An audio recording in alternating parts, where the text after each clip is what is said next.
Pemirsa, demonstran dan aparat kepolisian saling dorong sampai ricuh di depan Pondok Pesantren Al Zaitun, Indramayu, Jawa Barat, Kamis siang.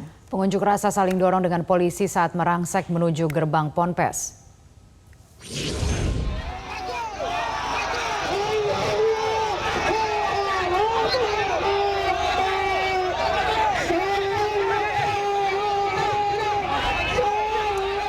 Masa aksi dari Forum Solidaritas Dharma Ayu menuntut bertemu dengan pimpinan Pondok Pesantren Al Zaitun Panji Gumilang.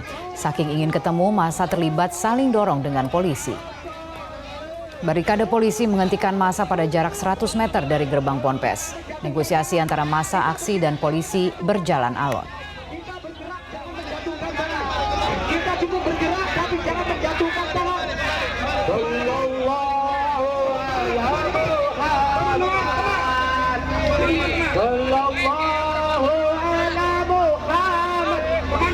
Indonesia akan bergetar. Indonesia akan bergetar. Betapa buruknya pemerintah Indramayu yang menghalangi umat Islam untuk tabayun. Halo. Mohon maaf, rekan korban lain.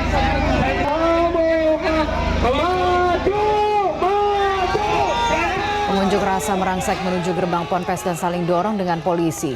Tim gabungan Polres Indramayu dan Polda Jabar mengerahkan kendaraan taktis untuk mengantisipasi bentrokan. Masa pengunjuk rasa menuntut Ponpes Al Zaitun dibubarkan karena ajarannya dianggap menyimpang. Pengunjuk rasa mengancam akan mendatangkan massa lebih besar jika tidak difasilitasi untuk mediasi dengan pihak Ponpes.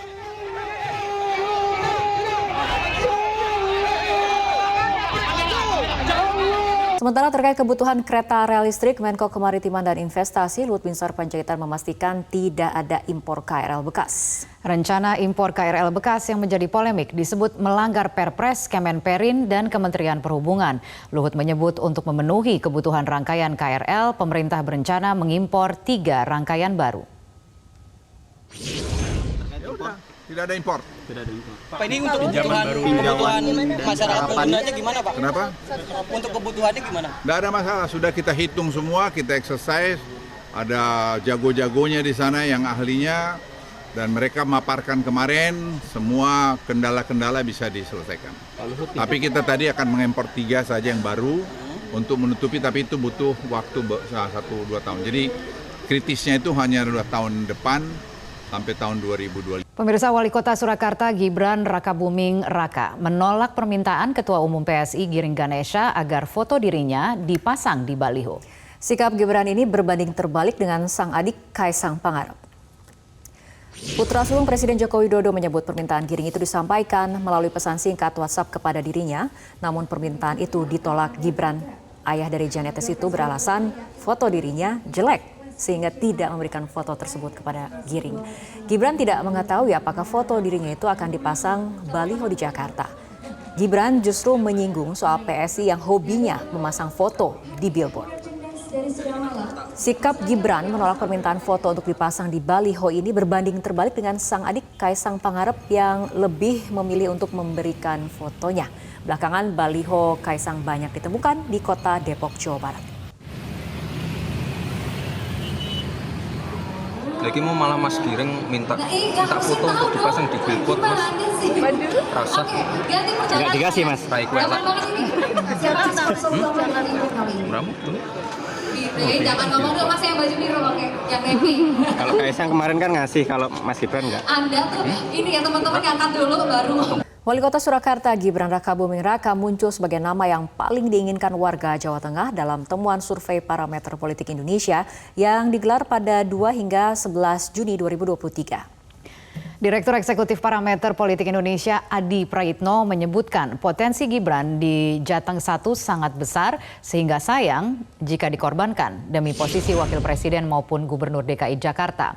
Hasil survei Parameter Politik Indonesia menunjukkan popularitas Gibran menempati posisi tertinggi dengan 77% responden dibanding dengan nama Wakil Gubernur Jawa Tengah Taj Yassin sebesar 48,3% serta mantan Wali Kota Semarang Hendrar Prihadi yakni 37,9%. Gibran juga menempati posisi tertinggi dalam tingkat kesukaan yakni 71,6%. Temuan survei juga menyebutkan elektabilitas Gibran menjadi gubernur Jawa Tengah tertinggi baik dengan simulasi terbuka maupun simulasi tertutup. Pengambilan survei dilakukan 2 hingga 11 Juni lalu dengan melibatkan 800 responden di 35 kota dan kabupaten Jawa Tengah. Itu di Jakarta tidak terlampau muncul secara signifikan surveinya. Oleh karena itu sangat berisiko sebenarnya kalau Gibran itu ditarik ke Jakarta. Makanya kalau melihat gestur tubuh Gibran per hari ini sepertinya memang lebih kelihatan happy dan kelihatan nyaman untuk bisa bertanding di Jawa Tengah. Bahkan mohon maaf misalnya merem saja Gibran di Jawa Tengah agak relatif dia akan memenangkan pertarungan dibandingkan dengan Jakarta yang menurut saya itu penuh semak belukar rimba politik yang seringkali menenggelam. Sementara itu pemirsa, bakal calon presiden Koalisi Perubahan Anies Baswedan menggelar pengajian jelang keberangkatannya ke Tanah Suci untuk beribadah haji. Pengajian di kediaman Anies Baswedan dilangsungkan dihadiri keluarga dan warga sekitar. Anies dan keluarga langsung bertolak menuju Bandara Internasional Soekarno-Hatta. Rencananya Anies dan keluarga akan berangkat ke Tanah Suci pada pukul 8 malam. Anies mengaku ingin fokus dalam menjalankan ibadah haji. Selain berdoa untuk keluarganya, mantan Gubernur DKI Jakarta itu juga menyelipkan harapan dan doa yang akan dipanjatkan di Tanah Suci, yakni masa depan Indonesia yang rukun dan damai dengan ditopang oleh rasa keadilan di tengah masyarakat. Kami di sana nanti akan berdoa untuk kami sekeluarga, untuk bangsa, untuk negara. Semoga Indonesia terus menjadi bangsa yang rukun, damai, dengan ditopang oleh rasa keadilan.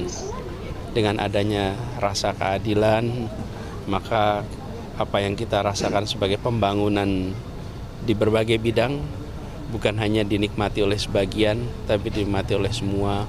Dan itu doa kami, insya Allah rasa keadilan itu benar-benar hadir dan Indonesia kita menjadi damai. Negeri yang maju, negeri yang...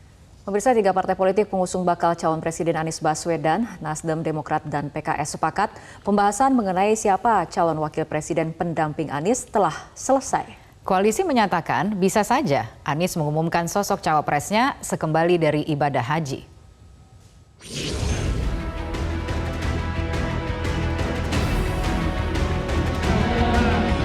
Bakal calon presiden Anies Baswedan dijadwalkan akan berangkat ke Tanah Suci untuk menunaikan ibadah haji.